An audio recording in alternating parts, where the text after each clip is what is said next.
Og þetta swallowtail fiðrildi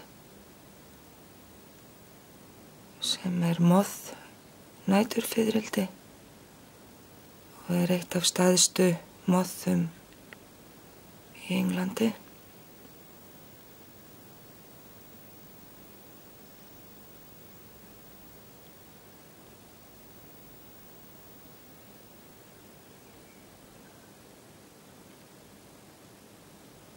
Og það má þekkja þau í sundur frá fiðrildum að þau leggja aldrei vængina saman eins og fiðrildi gera. Þau eru alltaf með þau svona út